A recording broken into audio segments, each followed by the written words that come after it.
Welcome to Travel Plan. I'm Michael. Today's episode, we're visiting Sacré-Cœur.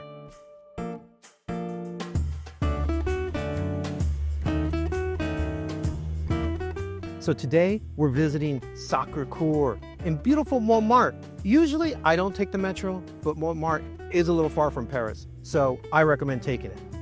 I took the 12 Green Line toward Aubervilliers, and the metro stop I used is Montmartre-Caulaincourt. I picked this metro stop because it's pretty high up and I want to walk downhill in most of this route. If you're pressed for time and all you want to see is Sacré-Cœur, it's about a 10-minute walk from here, a little less than a kilometer, maybe half a mile. However, if you want to see some more sights, and we did come all the way up here to Montmartre, why not see as much as you can? I have an additional 6 sites that we can see in addition to Sacré-Cœur. I've organized it a little different though. We're gonna see 3 before and 3 after, so we continue to walk downhill.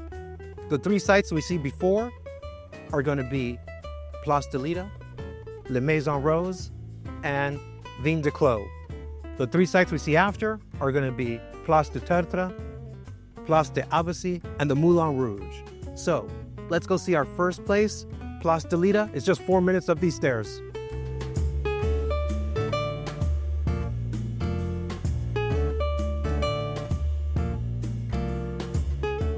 We head up the stairs, which is actually a street, Rue Pierre Doc. At the top of the stairs will be Rue Caulaincourt, and we make a right. At the first crosswalk, cross Rue Caulaincourt to the public park across the street, and stay to your right-hand side of the park, which is Place Constantin Piquer. Head towards the stairs at the far end of the park. This is Rue Girardon. Once you reach the top of the stairs, you arrive at Place Dalida. It was a few stairs, but here we are, Place Dalida. So Dalida was a French singer who was famous in the 60s and the 70s. Today, many fans still come to pay tribute to her. She lived in this neighborhood and was well-liked and well-known. Supposedly it's good luck if you go up and you rub her chest, but I'm not going to do that. Although the bus came later, the space itself was redesigned in the 1950s to enhance the charm of the surrounding streets. It was a part of the Montmartre's broader efforts to preserve its village feel after World War II. Like much of Montmartre, Place Dalida is protected by heritage codes, so you won't find neon signs, modern lampposts, or overhead wires in sight. It keeps the village feel completely intact, and often is listed among Paris's most beautiful streets. As an open public space, Place Dalida is open 24 hours a day, 7 days a week, without any admission fee. I hope you enjoyed Dalida. Next stop, Maison Rose. It's a couple of minutes from here.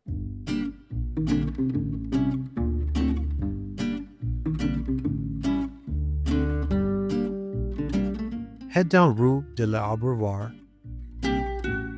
La Maison Rose will be on your left-hand side once you reach Rue de Sol. Here we are, La Maison Rose, otherwise known as the Pink House. It's a restaurant, but what's really made it famous is just so many people take photos in front of it for Instagram. La Maison Rose was established in 1905, making it more than a century old. It began as a small local cafe that served artists and locals long before Montmartre became a tourist hotspot. The cafe was frequented by Pablo Picasso, who spent much of his early career in Montmartre. He was known to eat and sketch here regularly. In the 1940s, Germaine Pichot, an artist and former model for Picasso, took over La Maison Rose. She turned it into a meeting place for artists, thinkers, and others. The soft pink exterior isn't just a quirky design choice. It reflects the pastel palette beloved by Impressionists and Post-Impressionist painters, evoking warmth, romance, and creativity. If all you want to do is take a photo in front of La Maison Rose, you can do that 24 hours a day, 7 days a week. However, if you want to make reservations at the cafe is open Wednesday to Sunday for lunch between 12 and 2:30. Tea time is 3:30 to 5:30. Dinner is 6 to 9:45, but make your reservations ahead of time. I hope you enjoyed La Maison Rose. Next stop, Vignes de Clos. It's just a couple of minutes from here.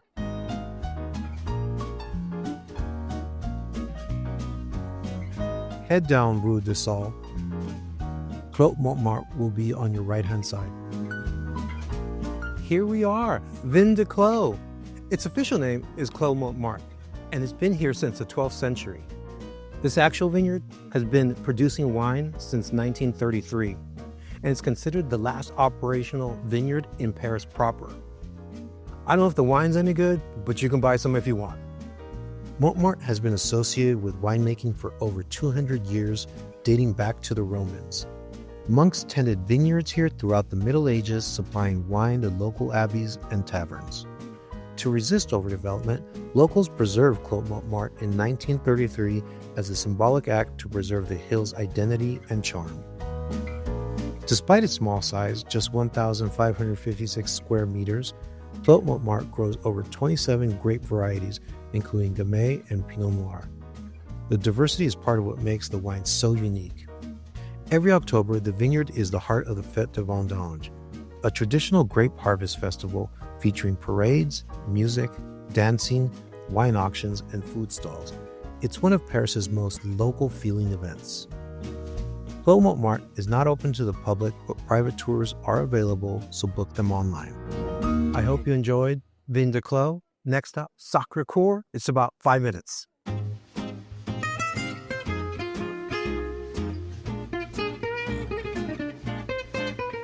Head up Rue du Sol. Make a left on Rue Courteau. Make a right on Rue de Mont-Cenis.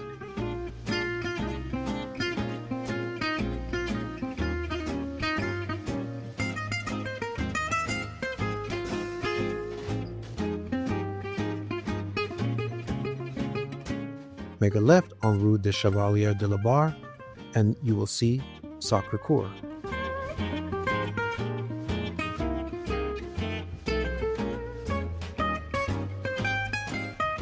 To reach the front of Sacré-Cœur, make a right on Rue de Cardinal Goubert.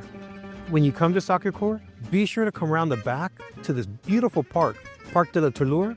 You have some of the best views of Sacré-Cœur. Sacré-Cœur, we made it! It's such a beautiful church. So the name Sacré-Cœur means Sacred Heart. The architecture is Romanesque Byzantine. It was inspired by St. Sophia in Istanbul and St. Mark's in Venice. An interesting fact is that when it rains, the stone emits calcite. That bleaches the stone and keeps the church white. A couple other interesting facts. It's the second highest point in Paris, only behind the Eiffel Tower, and the largest bell in France is here. Though it looks ancient, the Basilica of Sacré-Cœur was only completed in 1914. That makes it younger than the Eiffel Tower. It was built both as a political and religious monument following France's defeat in the Franco-Prussian War. Inside the basilica, the ceiling features a stunning mosaic of Christ in glory, known as the Christ in Majesty. At over 475 square meters, it's one of the largest mosaics in the world. The hill where Sacré-Cœur stands is called Montmartre, named after Saint Denis, the first bishop of Paris, who was beheaded on this very hill in the 3rd century. Legend says he picked up his head and walked several kilometers before collapsing. Many tourists miss the crypt, which houses religious relics, sculptures, and a small chapel. It's dim, quiet, and offers a powerful contrast to the light-filled basilica. Although Paris was bombed during World War II, Sacré-Cœur remained untouched. Many saw this as a miracle or sign of divine protection over the sacred site. Sacré-Cœur Basilica is open daily from 6:30 a.m. to 10:30 p.m. with free admission. If you're interested in seeing the dome, access is available from the left side of the basilica. Please note that reaching the dome requires climbing approximately 300 steps as there is no elevator. The dome's opening hours vary seasonally. From June to September, it's open 9 a.m. to 8:30 p.m. March to April, it's open 9:30 a.m. to 7 p.m. November to February, it's open 10 a.m. to 5:30 p.m. As you leave Sacré-Cœur, make a right on Rue Azaïs. Make a right on Rue de Mont-Cenis. As the street bends left, you have arrived at Place du Tertre. Here we are, Place du Tertre. It's a charming square. Crowded as well, as you can see. It's famous for all the artists who have their easels set up to paint your portrait.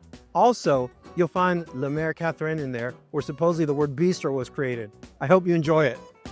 The square's name comes from the French word Tertre, meaning hillocks or small hills, a nod to Montmartre's hilly geography. Before Paris expanded, Montmartre was its own village. Place du Tertre was its town square where markets were held and locals gathered for announcement and festivities. In the late 1880s, artists like Picasso, Van Gogh, and Modigliani lived and worked around this square. It became the center of Paris's avant-garde movement. Place du Tertre is one of the few remaining open-air markets in Paris where licensed artists can display and sell their work. Every artist has their own specialty. Some artists only paint Paris scenes, others do live portraits, while some specialize in quick charcoal sketches or stylized caricatures. The square is open 24 hours a day, 7 days a week, but most artists show up around 10 a.m. and leave around 7 p.m., which coincides with the operating hours of the local businesses. I hope you enjoyed Place de Tertre. Our next stop, Place Dalida. It's only about 6 minutes from here.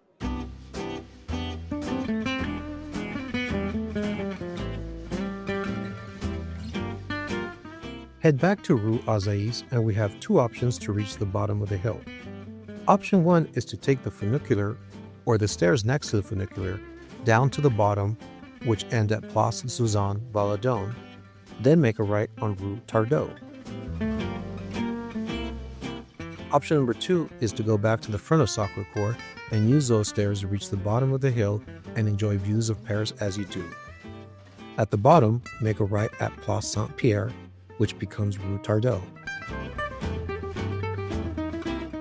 As you walk down Rue Tardot, make a slight right at Rue Yvon Letac.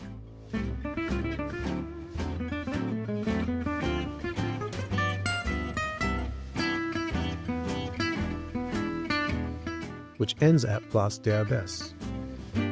The square takes its name from the abbess, female abbot, of the Benedictine Abbey of Montmartre, which owned most of the hill. The abbey was destroyed during the French Revolution, but the name lives on. The Mur de Je t'aime, I love you wall, is constructed from 612 deep blue lava tiles, each carefully inscribed with the phrase I love you in white. It covers 40 meters. The creators of the wall were Frederick Baron and Claire Quito. Frederick, a songwriter, spent years collecting handwritten I love yous from people around the world.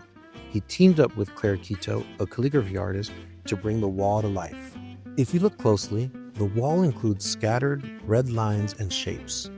These represent fragments of a broken heart, intentionally placed across the wall to show that love, even when fractured, can be beautiful and mended. The park where the wall is located opens at 8 a.m. Monday through Friday and 9 a.m. Saturday, Sunday, and public holidays. Closing hours vary seasonally. I hope you enjoyed Place des Abbesses and you found the phrase I love you in your language. Next stop, Moulin Rouge. It's about 10 minutes from here.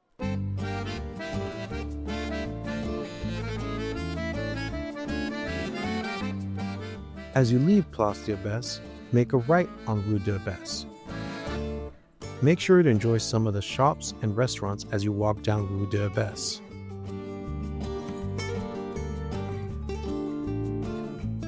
At Rue Le Pic, make a left. As you walk down Rue Le Pic, there are more shops and restaurants to enjoy.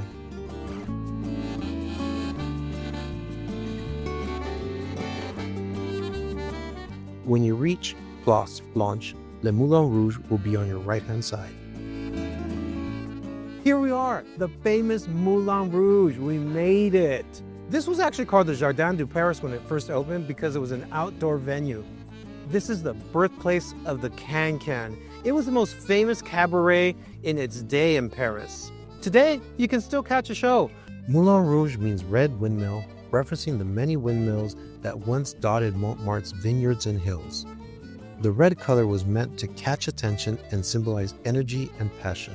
The red windmill on top isn't just decoration. It was once functional, and it still spins occasionally during special events and anniversaries.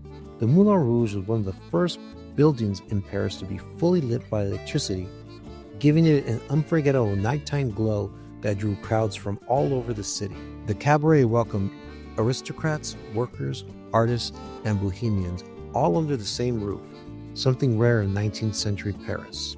Over 600,000 people visit the Moulin Rouge every year. It remains the most famous cabaret on earth, featured in movies, books, and music videos. Each Moulin Rouge show features more than 1,000 handmade costumes, many encrusted with Swarovski crystals, feathers, and silk. The shows at the Moulin Rouge are at 7 p.m., 9 p.m., and 11:30 p.m., with doors opening 15 minutes before showtime. I hope you enjoyed the episode. Please subscribe and like the video, and I'll see you next time.